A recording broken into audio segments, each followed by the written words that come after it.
guys, welcome back to the Piston Show. I'm Kashi Dylan, and as usual I'll be hosting this video. Today I have here with me the Peugeot 408 GT. Now this is the range-topping version of the entire 408 lineup that is available here in Malaysia. So the lineup starts with the entry-level model, which is called the Allure, and that is priced roughly at about 146,055 ringgit. And then after that we go up to the premium, which is priced at 166,055 ringgit. And this Peugeot Malaysia, Stellantis Malaysia actually, wants 196,055 ringgit, which means that there is a total of 30,000 ringgit premium over the premium version. Is it actually worth that money, and should you really be forking out 30,000 ringgit extra over the premium, because the premium by itself already has a lot to offer? I've been driving this for a couple of days already, and it's a really nice car, and that is putting it simply. However, being a 408, being French, it does have its typical quirkiness, which I will address in this video, guys. So in this video, I want to tell you whether the 408 GT is worth the 30,000 ringgit more over the premium variant, and whether you really should be forking out that much money. However, guys, as usual, a quick word from our sponsor. We'll be back in 60 seconds. This video is brought to you by Berjaya Sompo Insurance. Get Sompo Motosafe by Berjaya Sompo. The less you drive, the less you pay. It's that simple. Choose from 3 different mileage plans with affordable premiums to fit your driving needs. Perfect for those who drive occasionally. Plus, enjoy extra perks like unlimited towing, 100% special perils, and all driver coverages. Ready to drive smart and save big? Switch to Sompo Motosafe today. Head over to Berjaya Sompo Insurance and start saving now. So distinguishing the GT over the other variants are some really cool stuff, such as the fact that the grille is now painted in body color, which means it's sort of very nicely, seamlessly in fact, merges into the rest of the body. I really like it. And then on top of that, you get matrix LED headlamps and LED tail lights as well, which I'll show you later. And this over here is the claw, which is typical of Peugeot, since the lion is a really big part of the emblem and has been for many years, since the start of the Peugeot brand as well. So that claw is supposed to represent a lion's claw, and it looks really cool. Matrix LED headlights make a lot of difference. I really like those headlights. They look really cool, and at night they offer some proper illumination. The rims measure in at a massive 20 inches and just adds to the overall character of the car. Of course, replacing these rims or these tires may not be cheap, but then again, when it looks this good, do you really care? Let's go see the back. This, my friends, is probably the best angle for the 408 GT. I just really love how good it looks. I love those edges, those curves. I love the dramaticness of the entire design. I love the stance of the car and how it sits on its 20-inch wheels. I think it just looks really good, to my eyes at least. And I think in GT form, it fixes some things. In fact, probably just one thing that I had a major complaint of when I was driving the premium, and that is the fact that it comes with a powered tailgate. So for me, this is important. Not sure about you, but for me, a powered tailgate is very important. Anyway, then there's another thing that is just jarring. I just cannot. I don't like the untreated bumper. I don't like this. The rawness of this plastic is just too bodacious of a bumper to be left untreated, and I just don't like it, because not only does it look a bit weird, it doesn't look as weird as it was on the premium, because the premium was white color, and then you have this untreated bumper, and that contrast was just horrible. Now, I can sort of accept the color contrast, but I cannot accept the untreated plastic. Why? Because it doesn't only look weird, but you know, when you have stuff like this, you know, this is basically scratches and stuff that happen sometimes over the ownership cost of the car. Scratches, bumps, all this sort of stuff, it's difficult to fix it when you with this kind of a bumper. If it was painted, all you needed to do was repaint it and it'll be fixed. But with this, you can't repaint it. So for me, that's a major issue. Now this lights though, the tail lights, the LED tail lights look really good. So for me, I think overall, it's a very nice car. I just need to stop looking at the bumper. Now, powering the 408 GT is basically the same engine that you'll find in the other variants. It's a 1.6 litre 4-cylinder turbocharged unit making 218 PS and 300 Newton meters of torque. All that power is sent to the wheels through an 8-speed gearbox, which is a really smooth shifting gearbox. In terms of power delivery, it's really good. In terms of efficiency, in fact, I think it does it better. It's a very nice balance of both power and efficiency.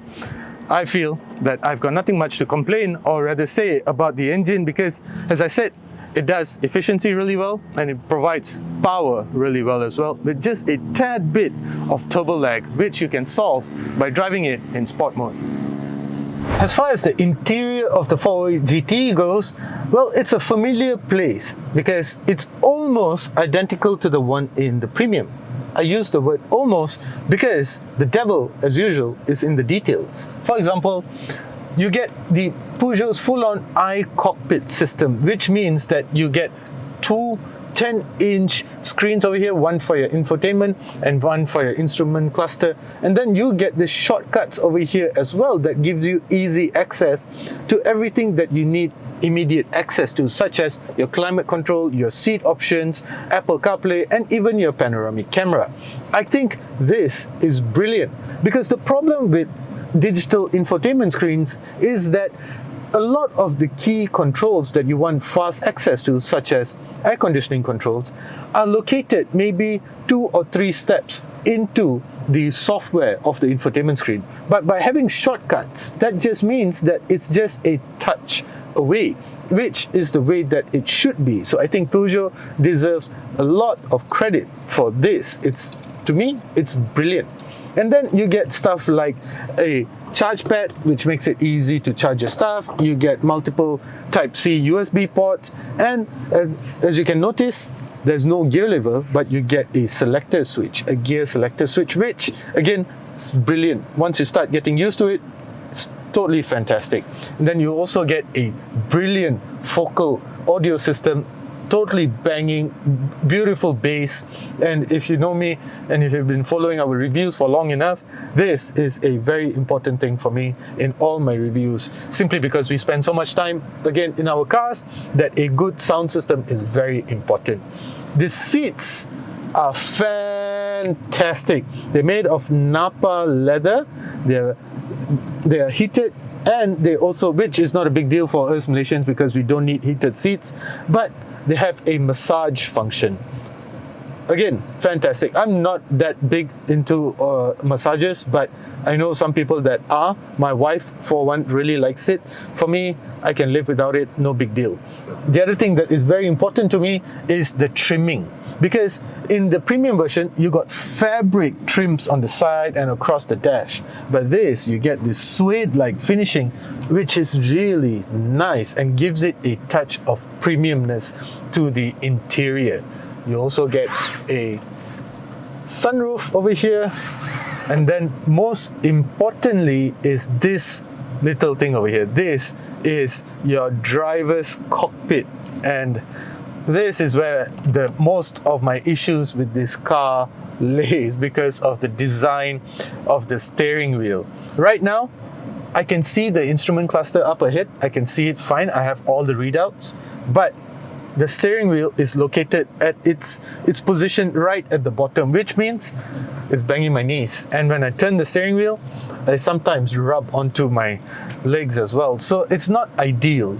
The way to around this would probably be putting it up higher, but if I have it this way, which is my preferred sitting position, my preferred driving position, I don't see anything of the instrument cluster up ahead. So for me, that is a bit of a problem, but all Peugeots for the past 10 years or so have had this. I'm not sure why, but they're just going along with this. Problem? Yes. But you do get shifter pedals, and for me, shifter pedals means a lot of fun. And that also means that it's time that I stop complaining about this car and jump in the back seat, show you how spacious it is, and then we go take it for a drive. And by the way, you also get wireless Apple CarPlay. Fantastic. Must have. Now we jump behind. At the back seats here though, well, I don't recall the Premium being like this, but somehow it does sort of feel smaller. I feel like I get lesser headroom. My forward visibility is sort of limited by the seat, and it's just not that comfortable. I recall the 408 Premium being slightly more comfortable, but there's not much difference in terms of dimensions. In fact, no difference in terms of dimensions as far as both cars go, but I'm guessing that it could be down to the padding of the seat that sort of pushes the passenger a little bit higher, or maybe it's just me, but I feel like this is a little bit smaller as compared, tighter, more compact as compared to the one in the Premium. It might just be me, but anyway, I can imagine myself spending quite a bit of time behind here if I was on a long road trip and such. I could get comfortable back here, not an issue. It's just that I don't recall the Premium being like this. Not a problem, it's probably just me, but if you're interested to know, you get 2 Type-C USB ports, rear air conditioning vents, and decent passenger space. One thing though, the ISOFIX mounts for the car are neatly tucked away behind the zip over here. So if you want to access the ISOFIX mount, you have to open the seats, and the latches are located about an inch away. So as long as this zip doesn't break, that should be fine. Hey guys, what are some of the things that you consider when choosing a petrol brand?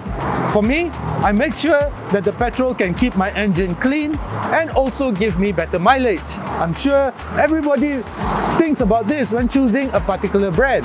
With BH Petrol's Infinity RON 95 Euro 4M, you get precisely that. It has special German additives that reduces the amount of deposits that build up in your engine over the long term, keeping it clean. It also has improved friction modifiers that reduces the amount of friction that your engine has to go through, ultimately giving you better mileage and making BH Petrol's Infinity RON 95 Euro 4M the right choice.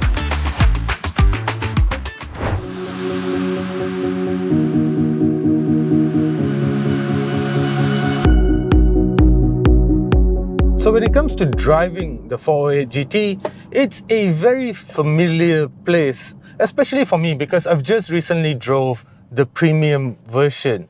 As you already know, there are 3 variants, the Allure, the Premium and the GT is the top of the line model. So in terms of driving it, they all should feel familiar because underneath this metal skin is basically the same powertrain among all 3. A 1.6 litre engine, turbocharged of course, 4 cylinders making 218 PS, 300 Newton meters of torque with power sent to the wheels through an 8-speed transmission.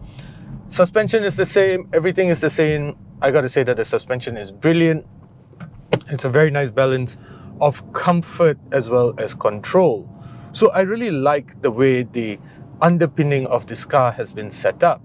And even when you're on your day-to-day drives, navigating traffic and such, it's just a very nice car to drive. The seats are brilliant, comfortable, and the thing is about the GT is that the interior makes a whole world of difference. And this is something that I think anybody can sort of appreciate as we go about our daily lives, because a premium, well-built interior makes a lot of difference. And you feel it a lot in the GT. Because, for one, this suede-like finishing over here makes a hell of a difference as compared to the fabric finishing that I found in the premium version, which just makes it feel very cheap. And then, of course, you get things like digital displays, 3 screens inside here. And in totality, it feels like a very nice place to be.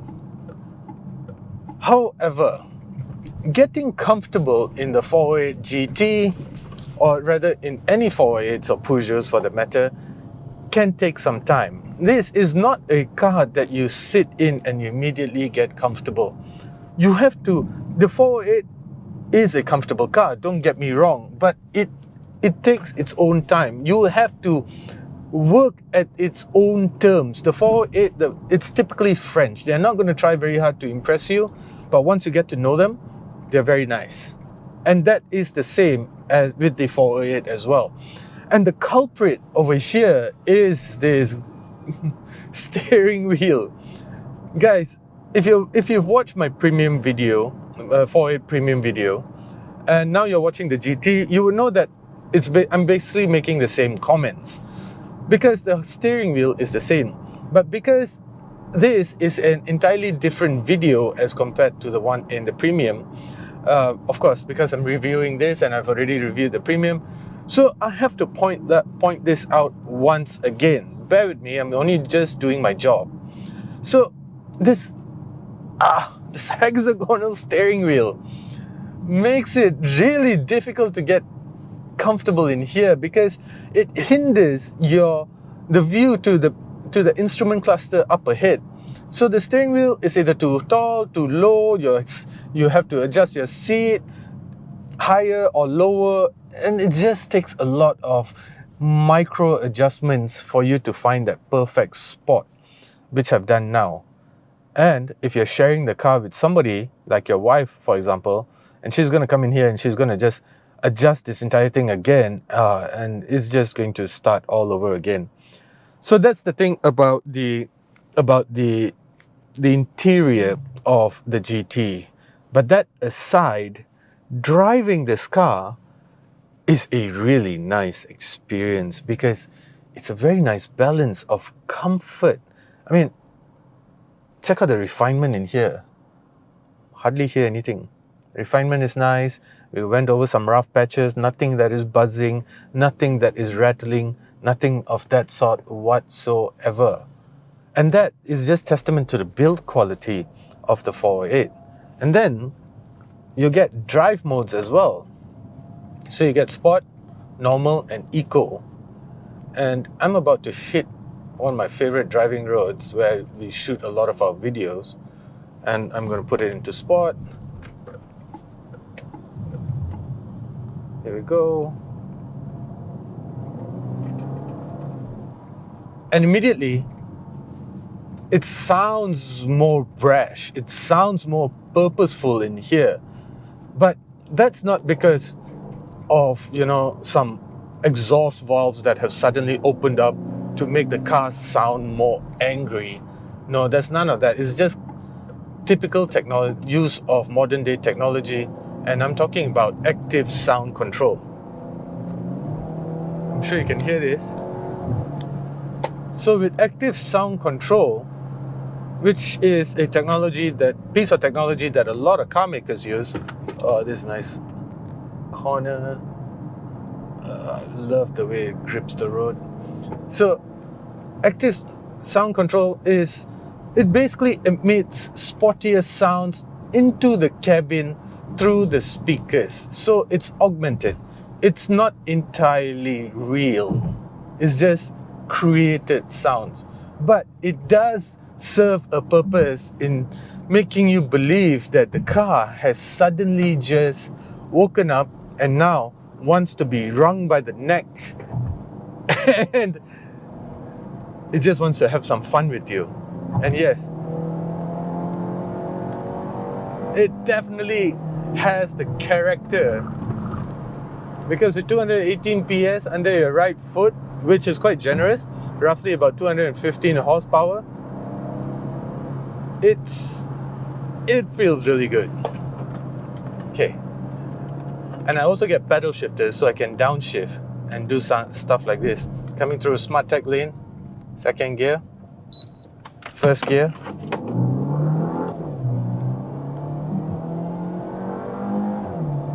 turbocharger is making a nice, very small whine. You can hear the turbocharger. Ah, nice.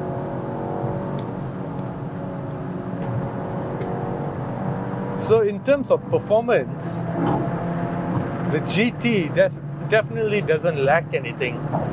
And now, at some very illegal speeds, you're starting to get some wind noise in here. I need to increase my voice just so that you can hear me. But the car feels blunted. However, it's leaning on the side of comfort rather than sports, because in some corners I can feel some body roll, which just means that the suspension is on the softer side of things. This is a road-going car, and that's how you would want it. You want it to be comfortable. You don't want it to be too stiff, because if you have your family in here, that's just going to make it very uncomfortable. See, I'm tackling this high-speed corner over here, and the car is just leaning slightly to the left. So that is just very normal character of a suspension system that has been set up for comfort rather than all-out sports handling. I am okay with that. I actually like the way the suspension has been set up. And now I'm putting it back to normal mode. I can talk to you in a normal voice. I'm still doing about 110 kilometers per hour, and it's just incredibly refined in here. And that's a really good thing, because this is a car that you can grow with. You can spend many years with. Your family can grow with this car because you have a practical boot. You have a lot of leg space at the back. And you have a banging sound system, guys, a vocal sound system. And it's just brilliant. So in terms of your everyday life partner, as far as a car goes, the 488 GT checks all the boxes. You just need to find that comfort zone, and once you get it, just don't forget it, because it's just going to be very difficult to find that one piece of comfortable point. And again, the culprit is that steering wheel.